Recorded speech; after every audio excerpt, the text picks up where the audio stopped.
Okay.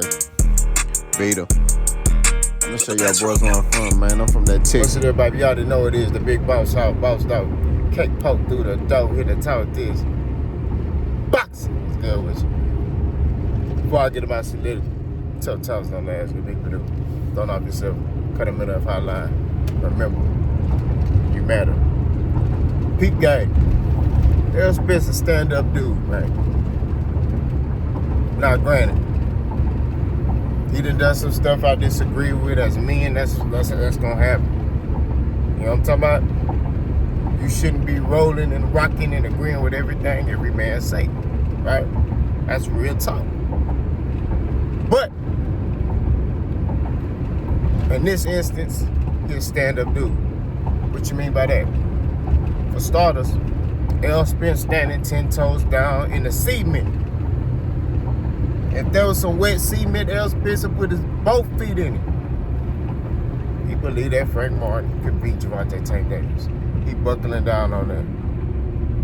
You know, he even getting into it with Tank a little bit. You know what I'm saying? Now, granted, ain't no real beef, ain't no real issues. It's just boxing. You know what I mean? It's part of this. It's part of the business. You know, it's just a little trash talk. You know what I'm saying? It is what it is. It's equivalent to, you know, y'all at the court and you going against your homeboy. Well, your homeboy gonna start talking trash a little bit. You know what I'm saying? It is what it is. You know what I'm saying? And every man can't agree on everything all the time, man. You know what I'm saying? But I want to talk about, in essence, to a certain fighter.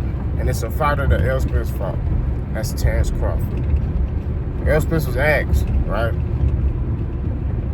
They asked him, you know, some other questions, which I'll talk about in a minute, but I want to highlight this. So they asked him, hey, man, you know, Spence-Crawford wants to go fight Canelo. And basically, they asked his opinion on that, right? And Errol Spence say, look, if any guy can do it, it's Spence-Crawford. I'll be rooting for Spence-Crawford. You know what I mean? Whether he, you know, whether he win or lose, I'm be rooting for him, you know? But that's the guy I believe that could get it done. And so the guy alluded to, hey, but don't you think there are weight classes for a reason? Which I've said. And stuff like that. And he said, well, shit, Canelo did it. You know, Canelo came from 147, you know, and came all up to 175. So, you know, why can't Crawford do it? Now, I want to stop right there and kind of correct there. Canelo periodically over time came up in weight. You know what I mean? Y'all remember Canelo's at 154. And then he started fighting at 155. Then he went to 160. Then after 160, he went to 168. Then once he, you know, became undisputed at 168, well, no, even before that, he went to 175. Then he came back down to 168. So he been flirting with 175 and then come back down to 168. You know, those two weights he been competing at. You know what I'm saying? So Canelo kind of periodically went up in weight. You know what I'm saying? But I say Errol a stand-up dude because ain't no hate in his blood. He fought a Spence-Crawford, and you could say there was more beef amongst the fans than the fighter. It's crazy. I ain't never seen a fight where the fans was beefing with each other. Now, granted, I ain't beef with nobody. You know what I'm saying? I just picked Errol Spence. You know, I wasn't, like I told you, I'm not a fan of fighters. I'm a fan of boxing. I just picked Errol. There were dudes trying to fight me just because I picked Errol. Like, I told y'all, I just picked him. I just said, look, I got Errol. You know? And notice the difference. All I said was, I got Errol. I said, I believe Errol could beat Spence-Crawford. I believe Errol Spence styles make fights. You know? I believe that Errol Spence style is going to be a matchup nightmare for Spence-Crawford. That's what I believe, and I was wrong. Right? Spence-Crawford outboxed and outclassed Errol Spence. That's just what it is. Masterclass performance. One of the best Spence-Crawford performances of his career. in essence, to him being switched on offensively and defensively. You know what I mean? I would say a close second to that would be Victor Postal. You know what I'm saying? Where he was switched on offensively and defensively. But like I said before, this goes to show you Errol Spence a stand-up dude, bro. He could have hated on that man, but like, nah, that boy trash. The man said, look, if anybody could do it, it's him. You know what I'm talking about? He said, look, man, that man could do it. Now, do I agree with everything he said? No. You know what I'm saying? I'm not gonna lie to you. I don't think Terence Crawford could beat Canelo at 175, especially no damn 175. You know, I just don't. Now, I will root for Terence Crawford. I will want Terence Crawford to win. Y'all hear me out.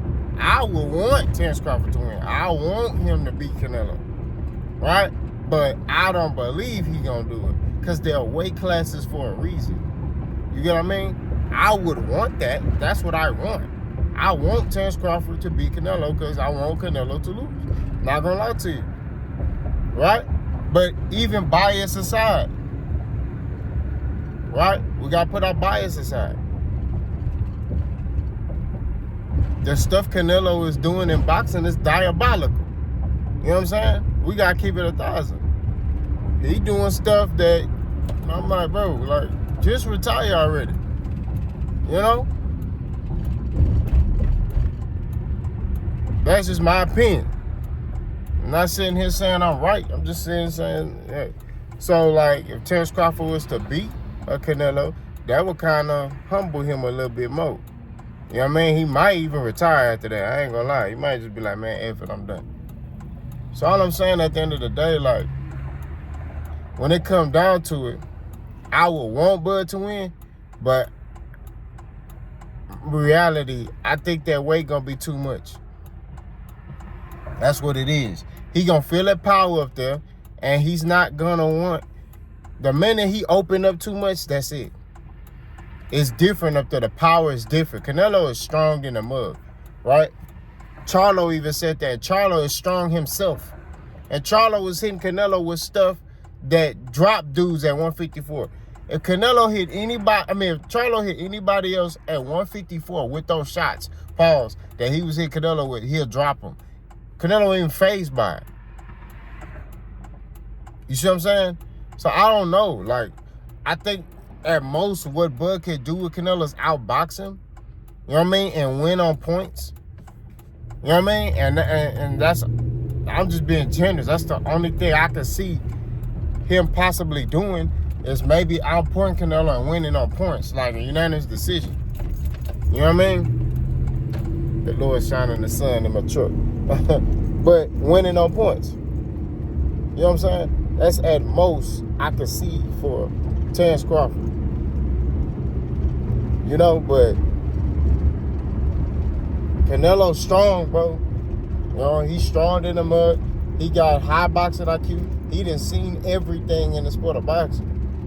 You know, people sleeping on that man IQ. You know, Bud got a high IQ as well.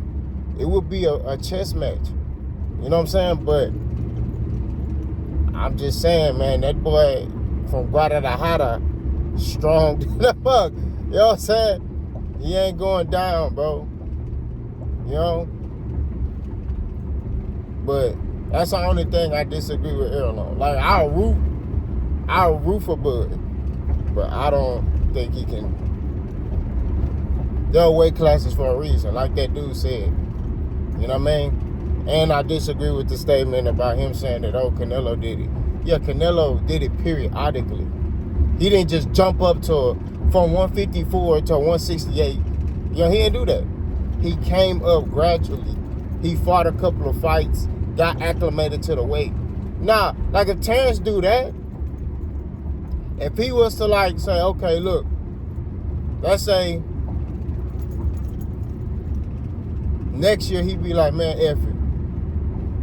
I'm going to go to 168. So his next fight, he fight at 154. Then he say, you know what, I'm going to fight at 160. So then he go to 160. maybe fight 2 fights up there, and then say, all right, cool, I'm gonna go to 168, fight 1 fight, right? And you know, maybe 1 or 2 fights, and then boom.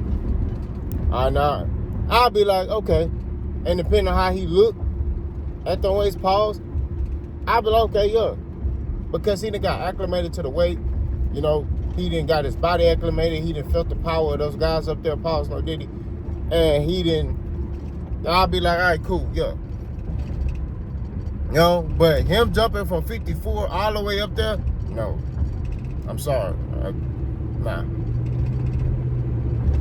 You know what I'm saying? I'm sorry. I just, like I said, I will root for Bud, but I don't, he don't have nothing to hurt that boy. You got to be able to hurt Canelo, bro. You have to. Bud can't do that. If Charlo couldn't do it, and Charlo was body bagging and toe tagging, and a lot of dudes at 154 was bigger than Charlo. He was sleeping them. You know what I'm saying? So, not saying Bud don't have no power. Because, you know, y'all hear this, oh, one touch cut. No. Cut all that emotional bull junk out. I'm just sitting here saying that I would prefer him to go up and acclimate to weight and see how his body feel, right? Because you don't know how it affects your body, right? You don't know that. Bud, 36, 37 years old. You don't know how, if that's going to make you slower. You don't know that. You know what I'm saying? So, I think that I would rather Bud to, like, if he do fight Canelo, to, like, go up periodically. You know what I'm saying? And acclimate. You know what I mean? Instead of him just jumping straight in there. No. I'm telling you. I'm telling you. All right? Tell that man to go do that. You know what I'm saying? Tell him go do it. But we shall see how this thing pan out. You know what I'm saying? But Errol Spence a stand-up dude, man. He sat there, he said, look, I will root for Crawford, man. You know what I mean? I will root for him. You know, I don't believe he even picked the winner. He was just like, I'll root for him. Like, and he said if anybody in boxing could get it done, it's him. So, you know, much respect for Errol Spence, man. He stand up, man. Y'all let me know what y'all think, boss guy.